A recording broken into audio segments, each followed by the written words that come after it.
Hi, everyone. It's Bob Ost. It's the Friday Community Gathering.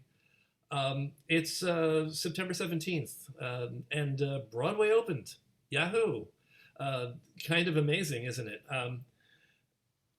We never thought this would end, and we actually don't know if it has ended, but we certainly seem closer. We certainly feel a little bit more comfortable going into spaces and going into venues and going into restaurants and all that. I myself I'm very cautious. Um, Everybody needs to be cautious to the degree that you feel comfortable. Um, I'm I'm not running out to Broadway today, but in 2 weeks after the opening, if I see no spikes, I will say, "Yay, we're back, and it's safe, and we can do this." That's my take on it. Everybody has their own position on this. What I don't understand are the people who refuse to be vaccinated. I just don't get it. If anybody's listening who's calling me an idiot because I'm saying this, I apologize, but I don't understand why people don't have a sense of community, a sense of responsibility to the greater community. Whatever yourself feel about the vaccine, remember that the vaccine keeps the entire community safe. It's not just about you. Um, so we've been doing this since April 17th, 2020. Um, Speaking of Broadway, on my birthday, March 11th in 2020, I saw it Come From Away. So I managed to squeeze in the last night of Broadway, uh, thankfully, and with great pleasure I remember it. Although I do remember feeling a little iffy about being in a very crowded space because we didn't know what was going on then. And then the next day, Broadway closed, and then officially we found out that we were all in shutdown, and we had to learn new skills like social distancing, wearing a mask. I still don't know how to wear a mask without my glasses fogging up. It makes me crazy, but it is what it is, and part of survival and part of evolution is understanding the world that we live in and adjusting to it. So congratulations to all of us for getting this far. Um, we've talked about a lot of different things. We've talked about Zoom. We've talked about virtual presentation. We've talked about podcasts. We've talked about, oh, 72 different things, because I think, this is the 72nd or 73rd one that we're doing today. And we're finally switching a little bit. We're going out of the Zoom world and we're going back into live theater. So I'm going to have to get adjusted to new conversations now. I think we've talked Zoom to death at this point. Now we're going to talk about how we come back live and how we create live theater and come back as a community in person. And I have three wonderful guests with me today. All three are friends as well as advisors and sources of great information all the time. John Lant, who's on my board, I should mention. John Lant is a producer, and he was a production. What was your title at Carnegie Hall? Production manager. Production manager for 14 years. Yeah. And now you finally kicked that habit, and now you're opening up a theater in New Jersey. Ed Gaines, so grateful to Ed for all he's done for True over the years. He's always been there. It provided the Actors Temple, and when it was available, the theater at St. Luke's as a place for us to do our play reading series and things that we needed there. So Ed, thank you for all your help that you've given us. And Peter Breger, attorney. Oh, Ed is also a producer. I must mention to you, and he's gonna tell you a little bit about the things that he's produced. I'm gonna have each of these guys talk to you on their own without my jabbering away.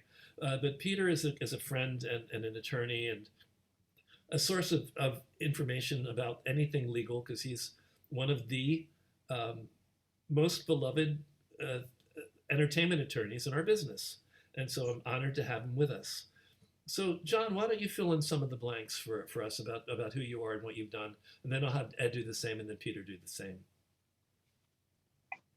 Sure, thanks, Bob. I am a 40-year entertainment veteran, a third generation theater, film, television. and a veteran. I do it all. I concentrate mostly on theater, new works and development. I have a company called Right Act Repertory. And I've been doing that here in Los Angeles and New York for the last, since 1991. I've been located in New York since 07, but still maintain a space out in Los Angeles. I work with Ed Gaines, renting one of his theaters out in LA. I have done 15 shows, off-Broadway shows as the lead producer, also working at the Actors Temple and at St. Luke's in the last 12 years. And John has this habit of producing people from True. I was about to say that many of the shows I've done, I develop out of True. And if you wait long enough in my queue, I'll get one of your shows out of True also. I've been on almost 16 or 17 speed dates. So it's a lot to pick from. I'm a True board member. I'm also a past member of the PDMP program that Jane Dubin and Jennifer Isaacson teach, which is a wonderful, wonderful program. If you can get in, start in the ground with the foundations program and then get into that program.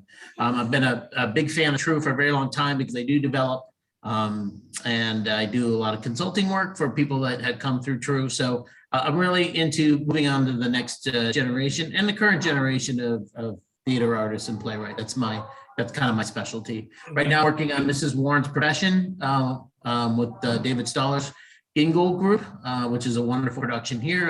I'm producing Importance of Being Earnestly LGBTQ over at the Actors Temple, and just finished Trial on the Potomac as a production manager for that, which closed over at St. Clemens about a week ago.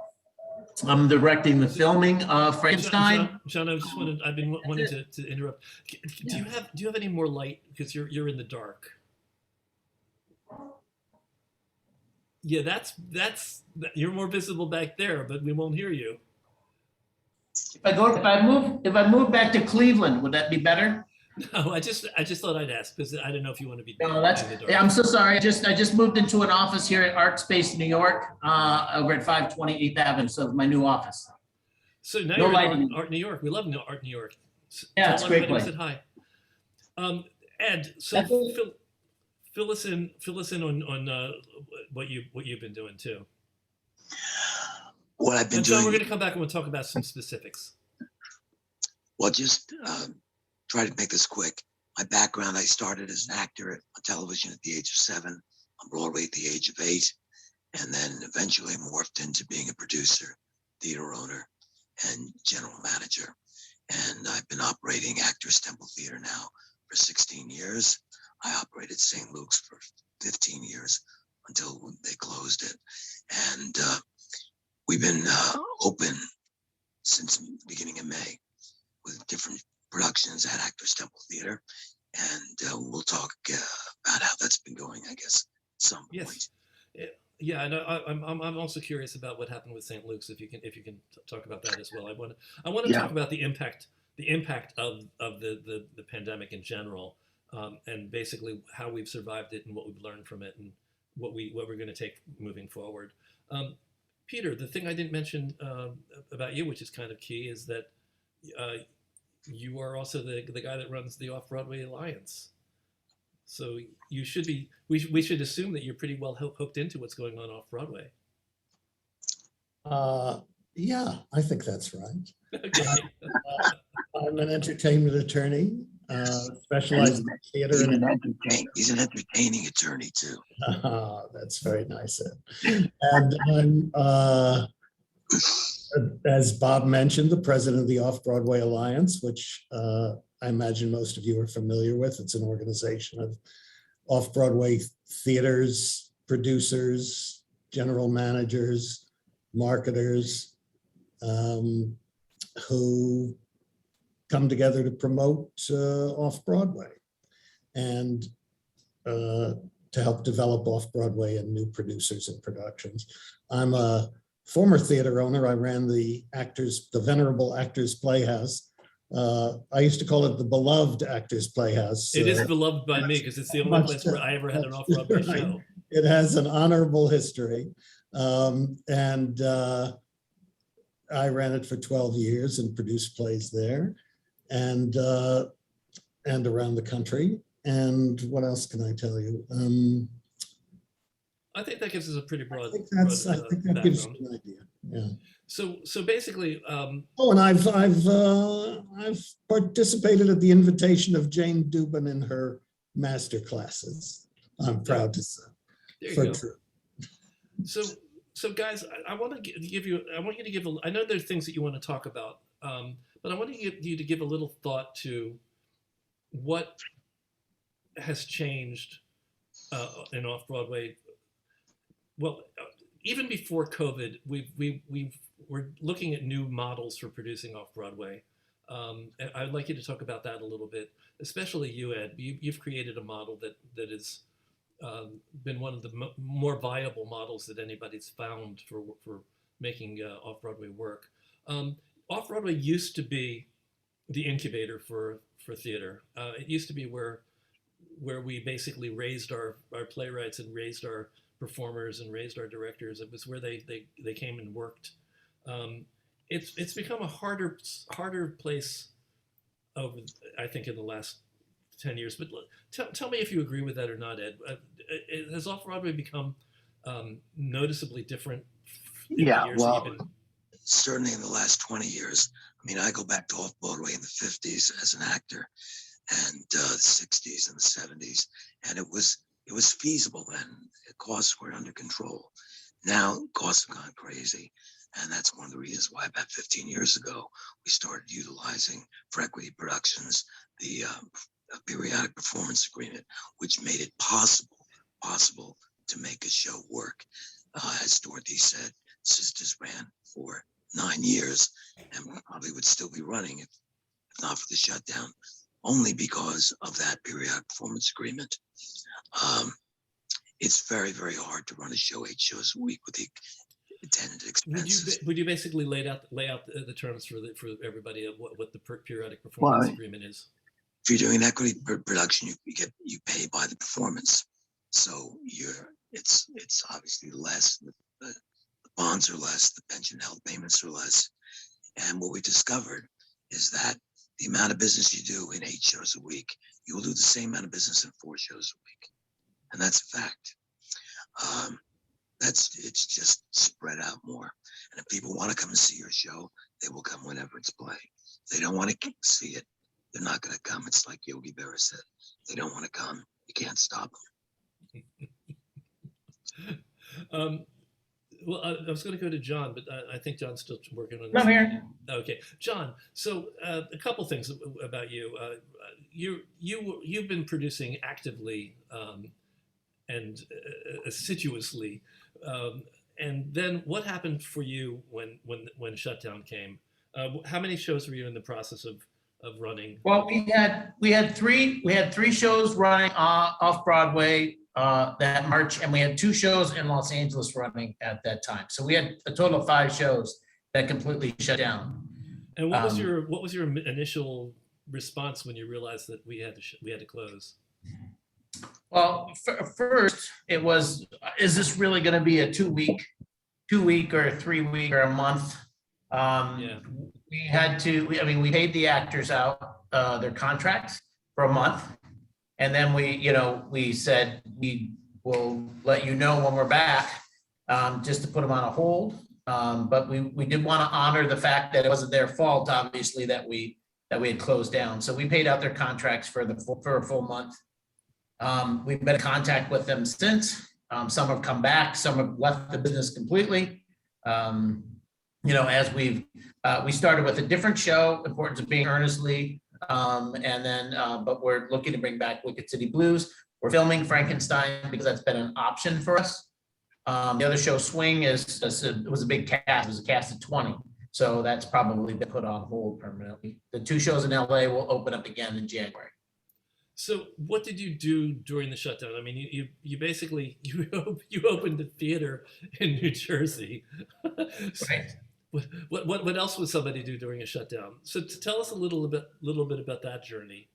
Sure, absolutely. So one of the things that happened during the shutdown is we had actually opened up the Park Theater, which was a 1,400 seat Roadhouse in New Jersey, and just literally started renovating and refurbishing that. We opened on March 6th. We had an art gallery opening with Kara London and with producing partners, and we were bringing in schools for the Frankenstein project that we did off Broadway for schools in New Jersey, and had lined up several hundred schools to actually see the production. And then they came in and said, no more shows. So what we did is we used that extra time to use for refurbish and renovation, which we've continued to do ever since. Kind of a blessing in disguise, because we actually weren't in event mode while we were actually doing a refurbish. One of the other things that happened was we shifted gears in terms of somebody like myself.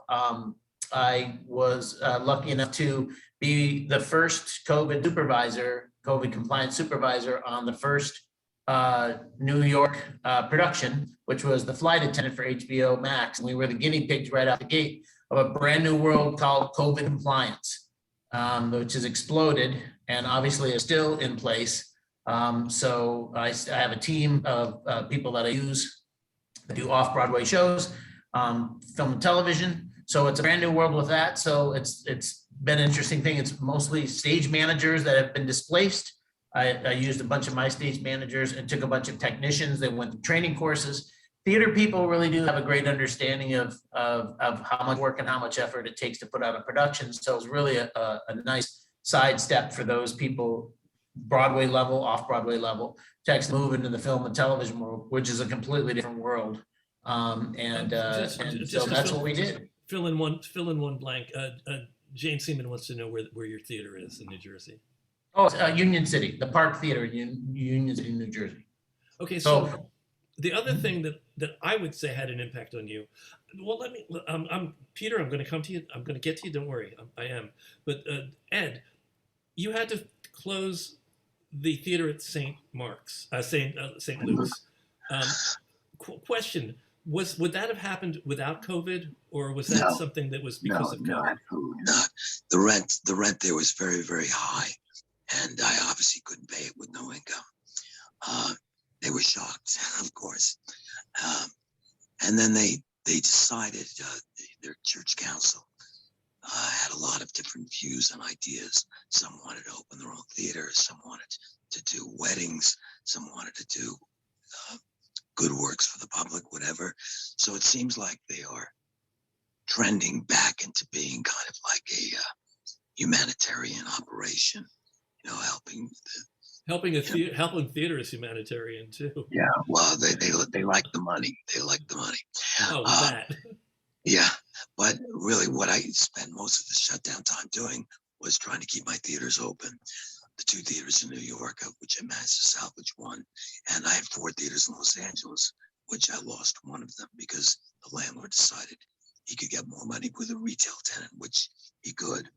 But I managed to keep the other 3, and it was a battle because there was no income from theaters, and the expenses were still there. As much as you tried to cut whatever you could, you still had to maintain insurance, utilities, etc. So their expenses didn't really stop. So that was a complete battle, which we survived. I don't know how much longer it could have held out. So it's a good thing we opened in May. So John, that impacted you because you had how many shows playing at the theater at St. Luke's? Well, I had 5 shows going on at Ed's place, and it was really, it caused concern for not me, but for Ed, obviously. So basically, all 5 shows that you talked about earlier that you were working on were all at Ed's theater, not at the Actors Temple. They were at St. Luke's. No, they were. I had 5 shows running at 3 of Ed's theaters. 2 were 1 theater in LA and 3 in 2 theaters here in New York. Okay, got it. And of those, the St. Luke's closed, so you knew that you weren't going to be able to bring your shows back there.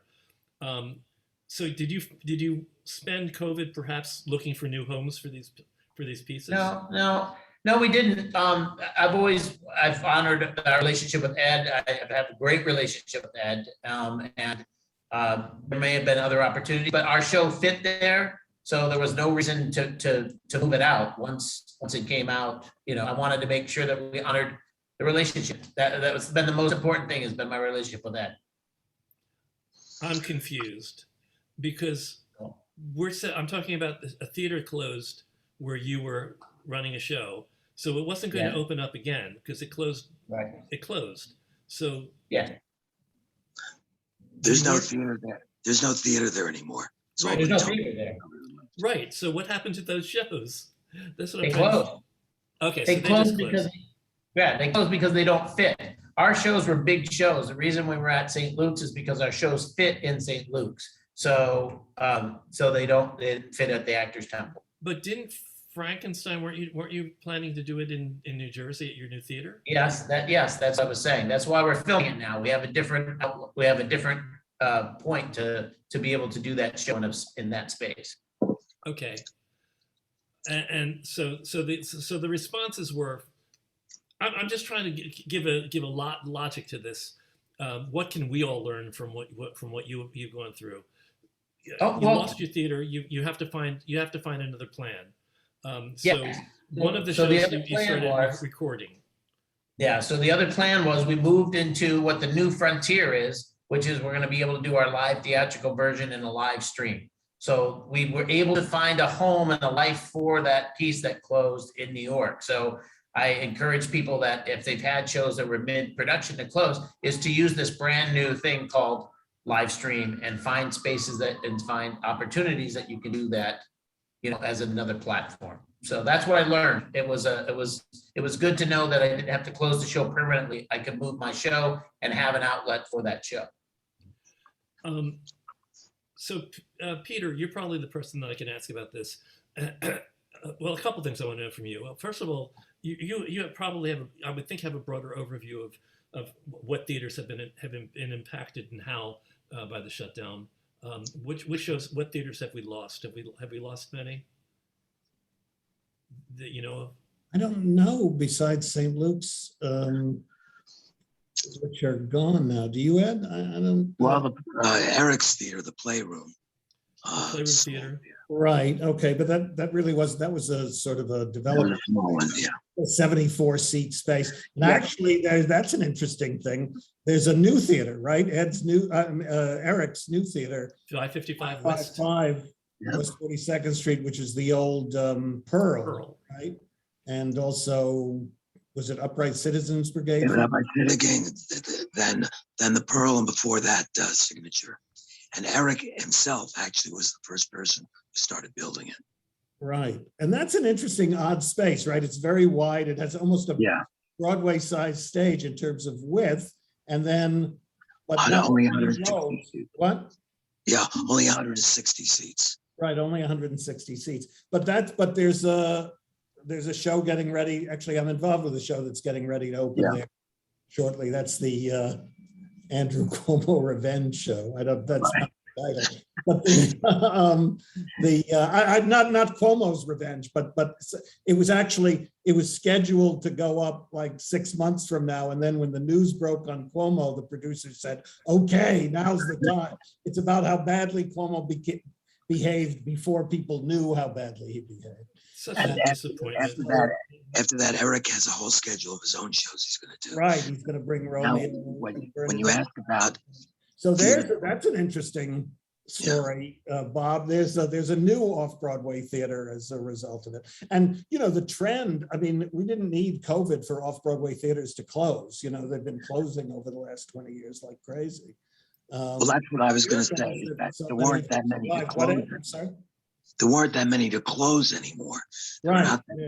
Most of the theaters are now nonprofits, so they have a whole different way of operating.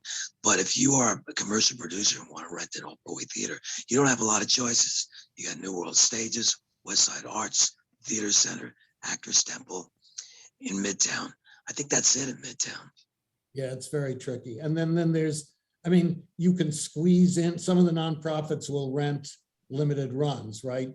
You did that. Actually, you and Julia did that with Babette's Feast. You managed to get a long run out of St. Right. And we just did that. The three of us John, you and me all worked together on Trial in the Potomac at St. Clement's. Right. And that was a limited run because, first of all, our star, Rich Little, only had a limited amount of time too. So That's an interesting, to Bob's point about, what is Off-Broadway for now, right? When the economics are so difficult, you can establish a name or a brand with a limited run, right? Often at an Off-Broadway theater. And then if you've managed to do that, you get interest from around the country for either regional productions or amateur productions. Babette, before COVID, was getting more and more inquiries from theaters around the country that that wanted to do their own production. We have a question from the room, which is based on what happened. Randall Huskinson says, "Did I miss something? What has caused so many theaters to close over the past 20 years? Price of real estate, gentrification." I would say it's the business, but no, I wouldn't say business. I would say the increased cost of production. Well, I did off-Broadway shows as an actor in the 60s and 70s with 15 members of the cast and the total budget of $45,000. Now you get to the point where a lot of these shows at New World or West Side are $2 million budgets, and it's just impossible.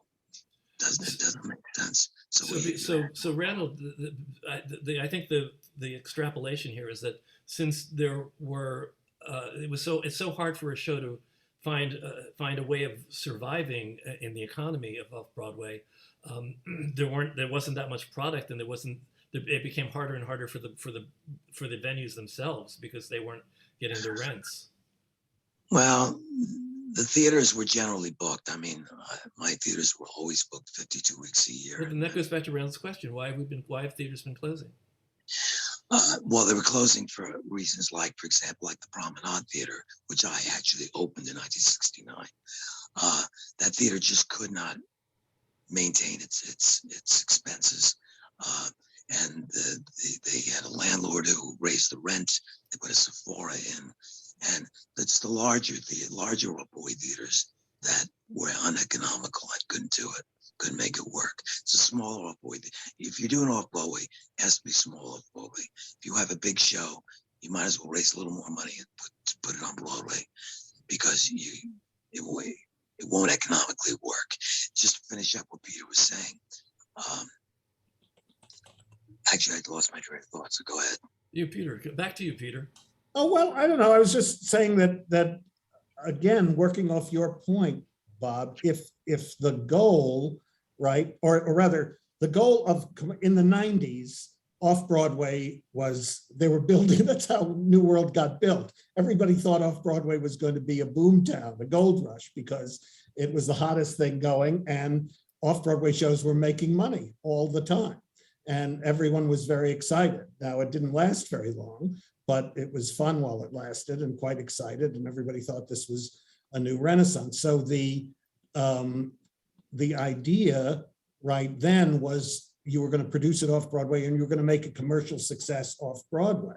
It wasn't necessarily just establishing a brand. You were going to do what Broadway does. You were going to make money Off-Broadway, and then you would tour, or then you would get additional productions. Now it's extremely difficult to make money Off-Broadway. It can be done, right? There are small shows that can, right? Also, often sort of odd, unconventional shows like Woman in Black, which is coming back at the McKittrick, right? I mean, that's another answer. Right down the street from me.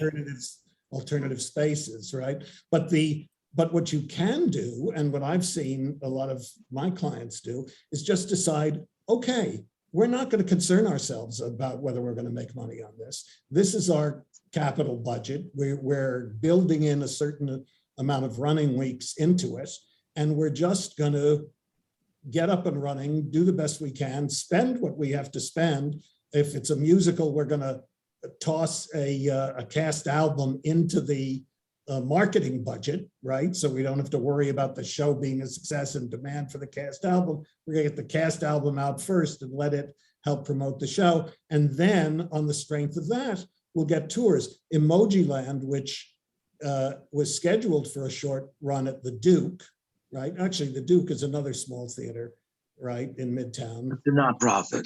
But it's a nonprofit, but you can rent it for commercial productions for some length of time, right?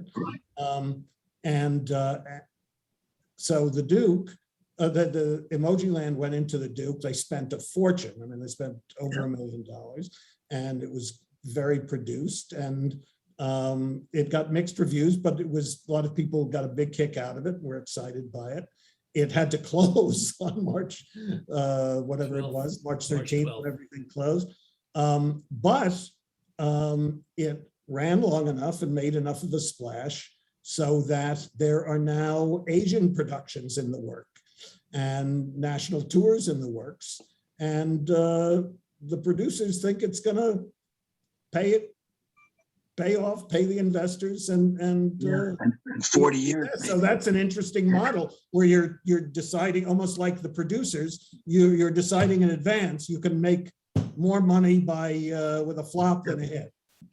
Well, look, you were saying with a limited run, it can try to establish a brand, but it will not establish a long-running commercial production off Broadway. Because if you have to move, that's always very, very difficult. Right. God knows we've done it. We did it with 0 Hour. We were doing great at St. Clements. We had to move. And it went down to Dow Raw Theater, and we just died. Then we moved back uptown again to Actors Temple Theater, and it had a bit of a comeback. Ran a little over a year. But if it could have just stayed in its initial run. Right, but that's the trade-off, Ed. And as you know, from the theater owner's point of view, it's just too risky, right? If somebody would come with you and say, "Hey, get rid of the 5 or 6 shows you have running. I got a hit here. I want your theater for 8 shows a week, and then if I make it, we're all gonna do fabulously well. But if I don't, your theater's gonna be dark for." I've had 2 of those offers in the last month.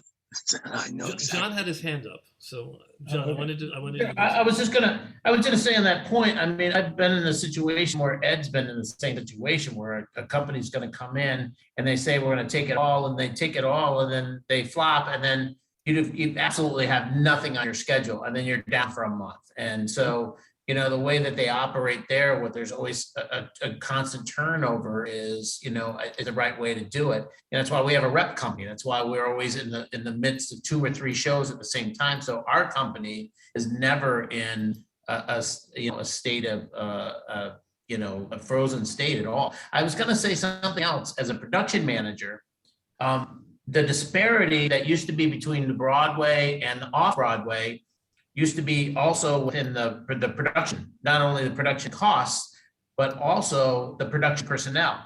And now the disparity of where they used to be the union, non-union technicians has now been brought up to an even keel. So you can have a non-union personnel package that will absolutely not work for less than $35 an hour, because they're trying to combat that $35 to $55 rate that the Broadway person is doing.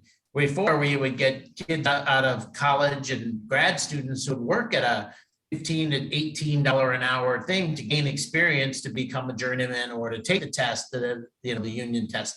So now everybody is wanting to play. We've got off-Broadway non-union performers that have graduated from college saying, "Hey, I want $100 a performance."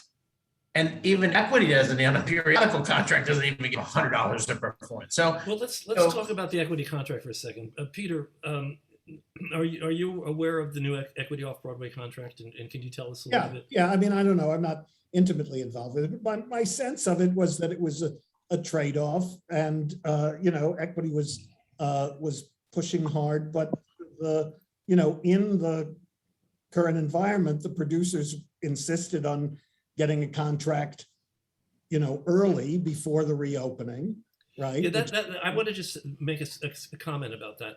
One of the problems with reopening theater in general was the fact that there were too many variables, too many unknowns. And how do you plan for a future where you have so many variables? You don't know what your contracts are going to be. You don't know what the COVID protocols are going to be. So yeah, let's go back to tell me what was equity pushing for, and what was Well, the compromise? I mean, I tell you what, Bob, I don't think it ended, everyone was quite worried about it because equity had been so aggressive about, I think someone mentioned earlier, taking over SAG's jurisdiction, right, for streaming services and so on. There was a fight last year, yeah. It was going to be a big battle, but you know what? It didn't end up being much of a big battle. There's a lot of continuity in the new contract. And as far as, I don't know, uncertainty, I mean, if we were into certainty and we weren't into irrational hopefulness, we'd be operating in another business rather than the theater. So I think, I mean, that's kind of what strikes me about, in answer to your question about how things have happened. This astonishing, once in a century disaster occurred, and almost immediately people were like saying, okay, well, we'll stream instead, or we'll do all this Zoom stuff instead, or we'll experiment with this or that, or hybrid stuff. I mean, not a lot of it turned out to be commercially viable, right? Yeah. But people just kept working, and now I think and also it's interesting about what you said about COVID and uncertainty. There were all these protocols. Everybody thought you were going to have to completely redo your ventilating system, and then you were going to have I don't know, bouncers to deal with vaccine proof and masks and. Well, there are new staff people now. Yeah, but not. Well, I can talk about that. I mean, I can talk about that because difference in the budget. I just want to finish this point. It does make a radical difference in the budgets I've seen. The tricky part is that it's always been, or at least in the last few years, not especially commercially sensible. But people make adjustments and it works. And I actually have one more point I wanted to make about this business of long running shows as opposed to limited runs or split weeks. And that is that the Ed's innovation of doing these split week shows and having theaters available to like 5 or 6 shows instead of one at once creates a huge opportunity for new producers, right? Because you can come in when you're sharing a theater, which was the biggest expense off-Broadway, right? You can come in when you're sharing a theater with a budget that's a fraction of what a normal off-Broadway budget would be, and get your show up and running, run it at relatively little cost, and run it for quite some time, and even bring it back. So anyway, that's the trade-off, of course. Your members would be interested in that perspective, which is that it has radically changed access to shows that might not otherwise have been produced and that have turned into hits. I mean, even Sisters, which is a spectacular hit,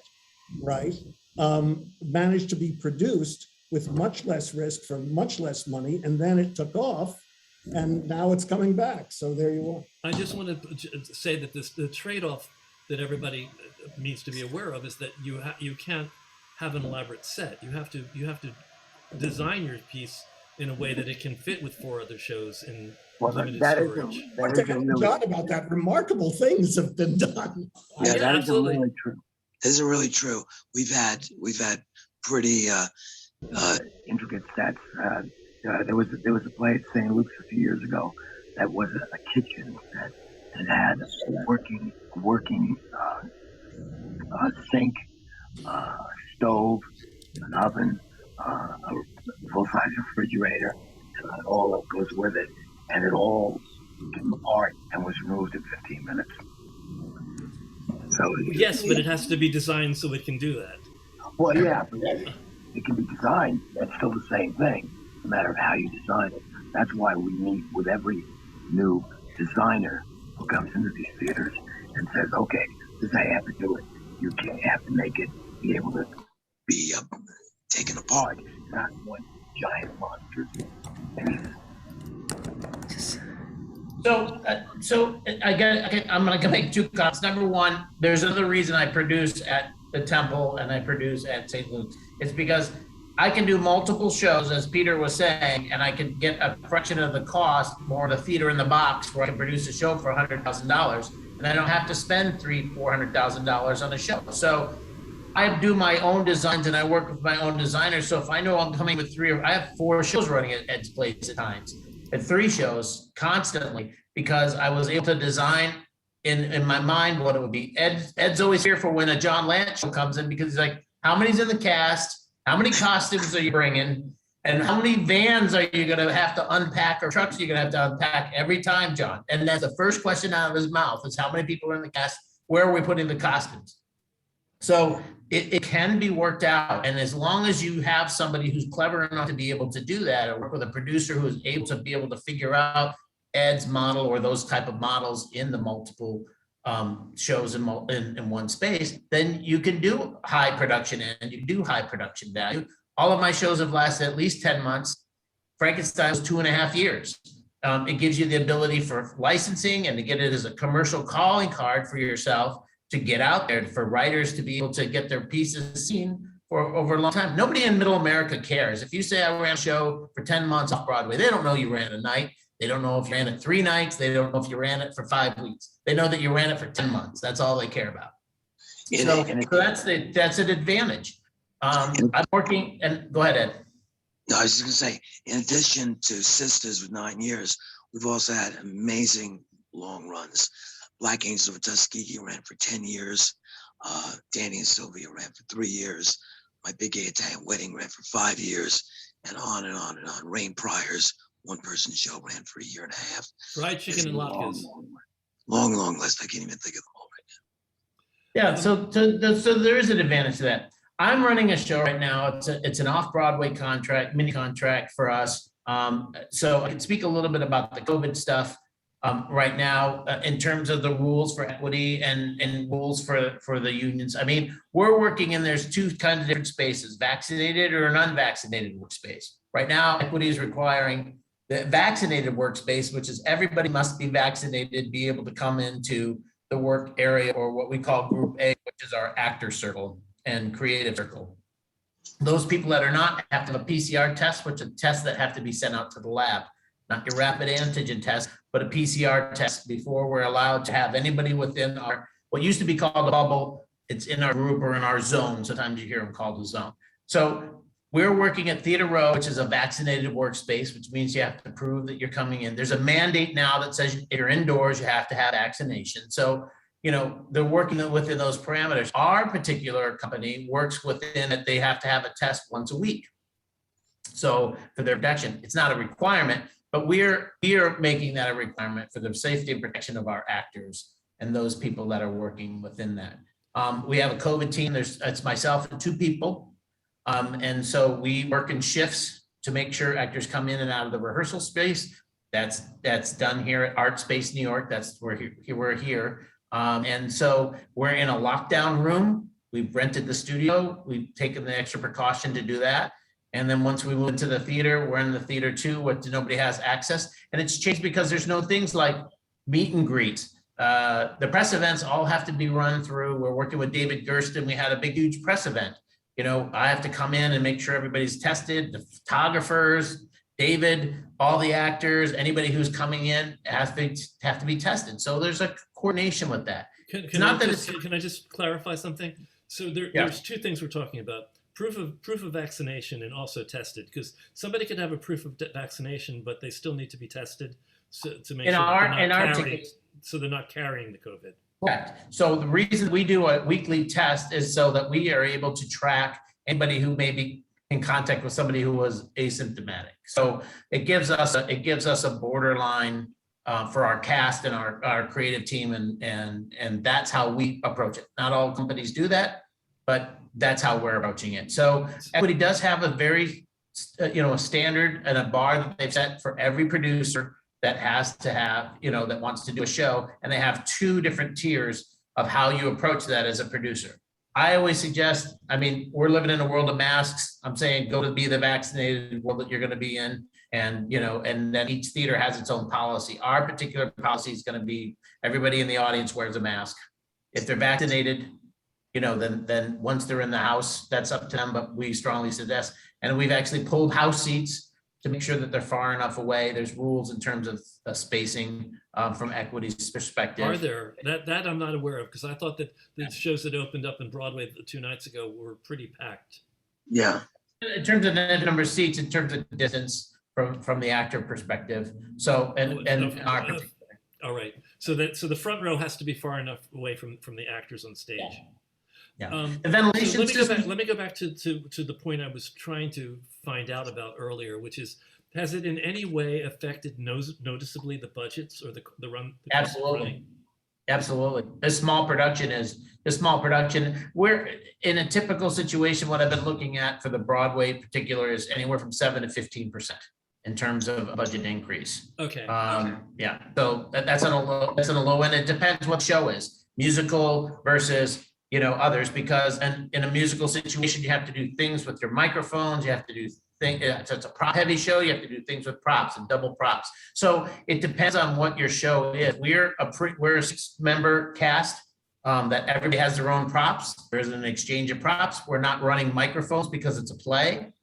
We're going to be hanging a couple of hanging mics, so not doing lavaliers or anything like that. So it gives us the ability to have a lower budget item. So for us, we put in a 10% COVID precautionary kind of COVID thing, including getting all the disinfectants and everything else that we're going to have to do with the PPE that we provide for the actors, because everything is on a non-expense to the actors. That includes the testing. That's the responsibility of the producer. The time, making sure you don't go in overtime. You have to be able to do that within the rehearsal period too, because an actor gets paid to go to those tests or provided, in the workspace. So that's something to think about. A couple things I want to come back to for a second.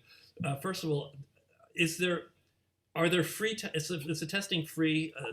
New York, because New York State's there are free testing spots, and that's fine. But for you, you have to pay for the tests. We pay for the actor's compensation to go take a test.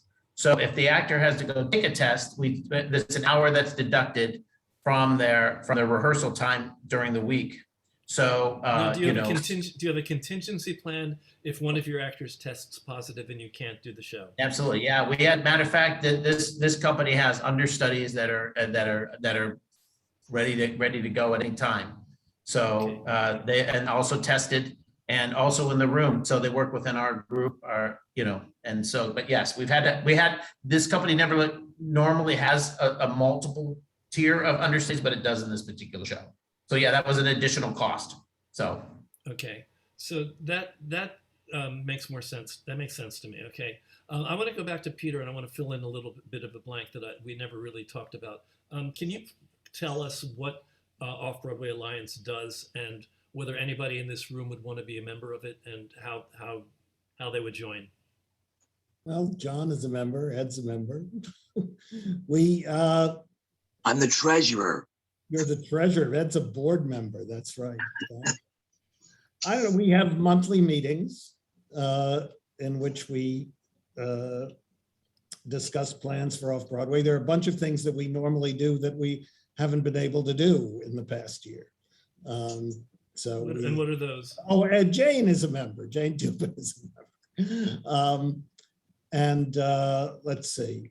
We do our awards every year, and we haven't been able to do our awards this past year. Or we did an announcement of them online, but and there haven't been shows to nominate so far. No, if one wanted to try to do a campaign to rebrand and gain more visibility for Off-Broadway in general, would that be an initiative that Off-Broadway Alliance might take on? To do what? I'm sorry, say again. Rebrand Off-Broadway and find a way of making it more visible and more well, that's sort of our mission. And that's what people have been talking about since it began as the Off-Broadway Brainstormers at New World Stages in, gosh, I don't remember how long ago now, when Beverly McKean. About 2006. Around 2006, yeah. So it's very tricky, the idea of how to brand or rebrand Off-Broadway. I mean, partially that's what the 20 at 20 promotion has tried to do over the years, and our e-blasts with discounts for members, right? To twice a year get people into Off-Broadway theaters and promote those shows. And we would get help from NYC and Company and Telecharge and Playbill and so on to help promote 20 and 20, increase awareness of Off-Broadway, get people to go. I've had panels in the past that were talking about the branding of Off-Broadway, and they, like, you know Martin Denton probably, and other people talked about they hated the idea that Off-Broadway was called Off-Broadway, making it sound like an offshoot of Broadway rather than its own identity. Well, I don't know. People have been talking about that for a long Yeah. time. I actually think Off-Broadway has some cachet. After all, it's associated with, with the movement that it was in the 1950s, right? It's associated with Edward Albee. It's associated with, any number of great things that before they were mainstream existed only off-Broadway. So I think I guess if the tourist audience may think off-Broadway is like Broadway-like, or not quite Broadway, right? But I think the tri-state audience from around here, off-Broadway is this thing that they're proud of knowing. It's like where the real New Yorkers, in Paris, you want to go where the Parisians go, right? And in New York, you want to go to Off-Broadway. So I don't know. I think something of that exists. It's interesting that the Off-Broadway has done an interesting branding thing with its Independent Theater Awards, theater. right? It's aimed for a younger audience, and their annual awards are this, packed, fun, crazy, loud gala. I forgot where it was. The IT Awards. Yeah, the IT Awards, where it was last time. So that's a lot of fun, and that gets. Often the audience is also the the performers and creators of Off-Broadway, but that's its efforts and Off-Broadway's, I think, established this thing. The Off-Broadway Alliance has tried to work with New York and Company and with hotels to convince tourists that when they come to New York, they should see their 2 or 3 Broadway shows, but they should make sure to stick in to get in an Off-Broadway show or 2 so they see where the future of the theater and where the theater is going. So there's a good positioning right there. So that we've done a lot of that, but I don't know. I think, so much of this is word of mouth. I remember being astonished by how much, I'm still astonished by how Off-Broadway sells as many tickets as it does, and that Off-Broadway does with incredibly limited marketing budgets up against 40 shows from Broadway that have a weekly marketing budget that's the size of one of John's production budgets, right? By the way, and that's actually a point that we should bring out. The reason Off-Broadway is such a difficult area to make it is because the marketing dollars that you need to spend to market an Off-Broadway show really need to match what a Broadway show does. They don't, but you're basically marketing in the same environment. And they don't, because the money spent doesn't pay off. Right.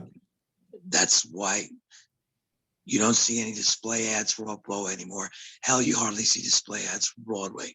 You look at a New York Times from 1990, and there's pages and pages and pages, big display ads. Now you look. It's really, we lost you, Ed. We lost you. It's mysterious, right? Ballet or Roundabout, the big nonprofits who they have money to burn, because commercial producers have learned that doesn't pay. And we used to do the ABCs all the time, and that became a big waste of money. And I was talking to Ken Davenport about this years ago. He stopped doing the ABCs a long time ago. Now, if you're on Broadway, you have to do that because it's a small portion of your budget, but it just doesn't make sense on an off-Broadway budget anymore, and it does not deliver sales. Nevertheless, one of the big items in any off-Broadway budget tends to be marketing. The venue is number one. The marketing there has to be some marketing. There has to be something done. People have to know you're there. It is a big budgeting item, but it's also a big waste of money. You have to put it in there so that your investors feel like you're doing something. But if then I'm going to ask you this, Ed. I'm just going to ask you this: if you don't want to spend any actual money on marketing, how do you get word out about your show? We do marketing on our own. We don't go to a marketing company that charges $1,000 a week to give away comps. That's pointless.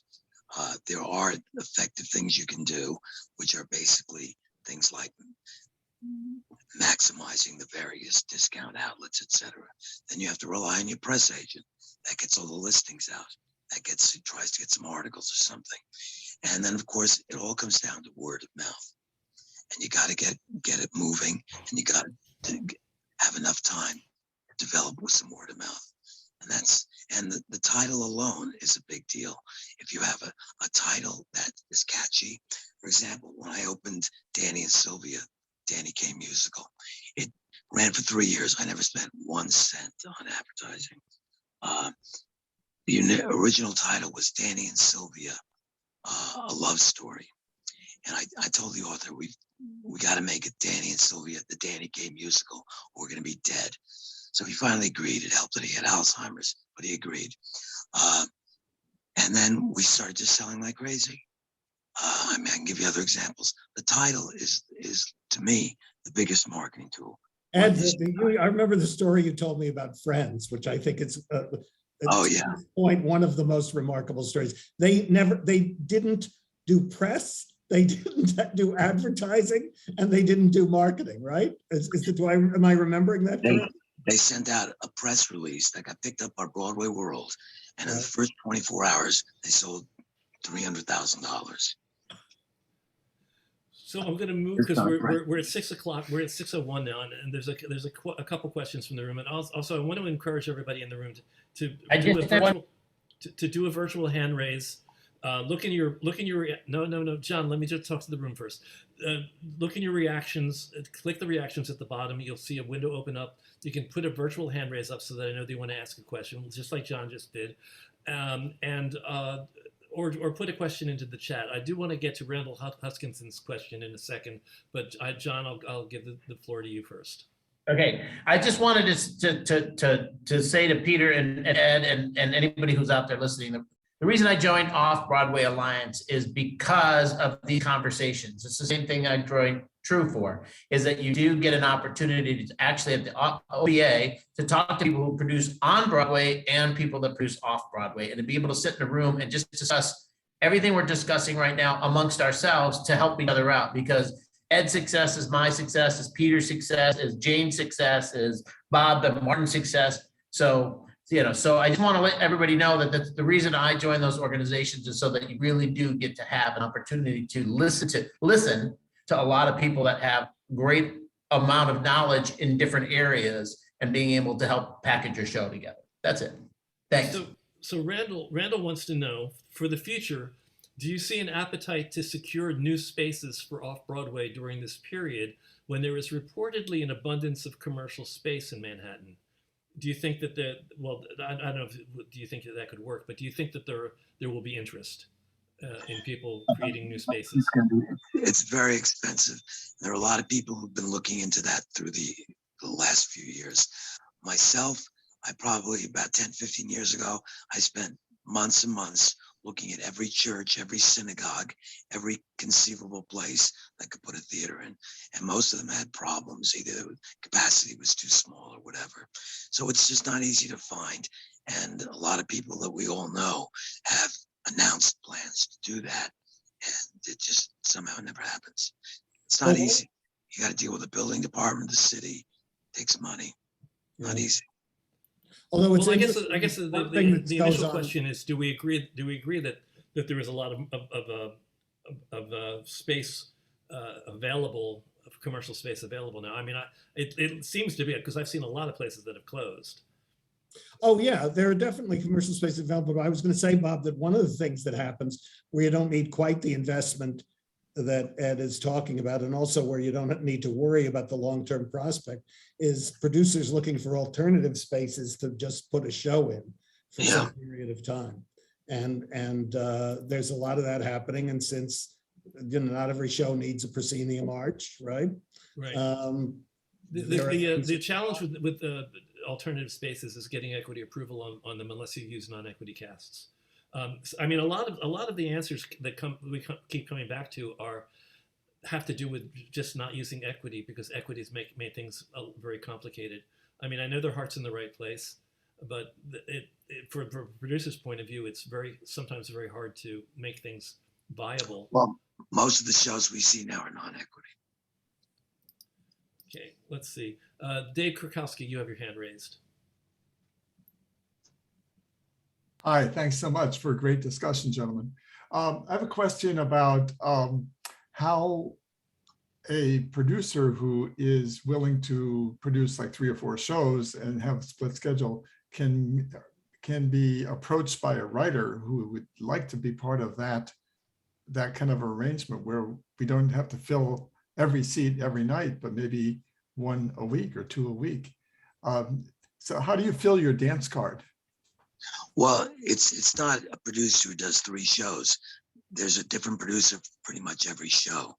So, and they all have to coordinate with the theater management. So it's not like there's one producer bringing in 3 shows at the same time. Dave, if you approach Ed and say you want 2 nights at the Actors Temple, he will tell you what performances would be available, if any, and then you have to decide if that schedule will work for you. Thank you. Is that about right, or am I close, Yeah. Ed? Yeah, no, that's correct. Okay. Any other questions from the room? Let's see. We have things in the chat. Well, Murray Davis wants you to know that she believes that Off-Broadway will be back in a bigger way. She's all for Off-Broadway. Murray has produced Off-Broadway as well as on Broadway. So has Jane Dubin. Jane Dubin has produced off and on. Actually, Jane, from your point of view as a producer, what has your experience been producing Off-Broadway versus your experiences on Broadway? What things belong off Broadway? What things need to be on Broadway? I don't know that anything needs to be in any particular place. I think budgets determine that. I think they're both really difficult.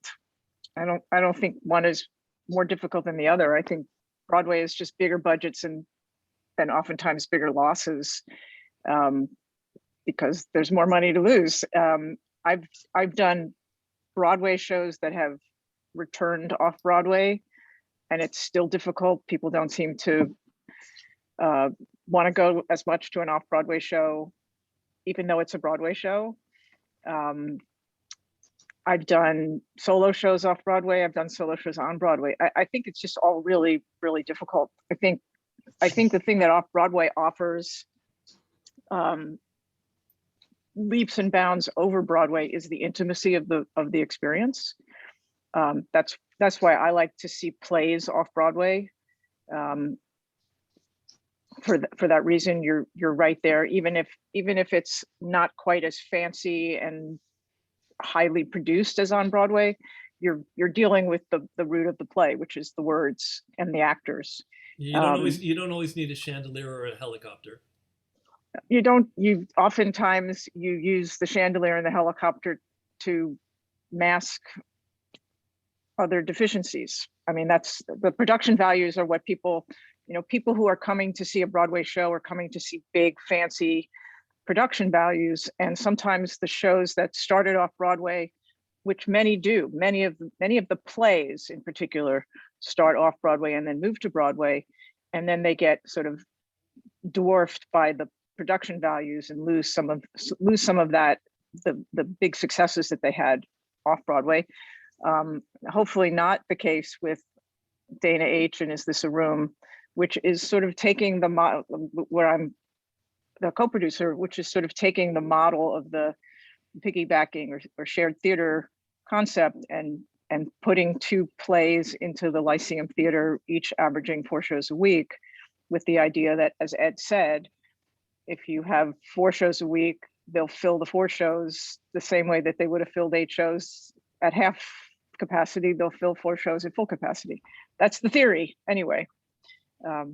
So I don't know if that answers your question, Bob, but That answers it well enough.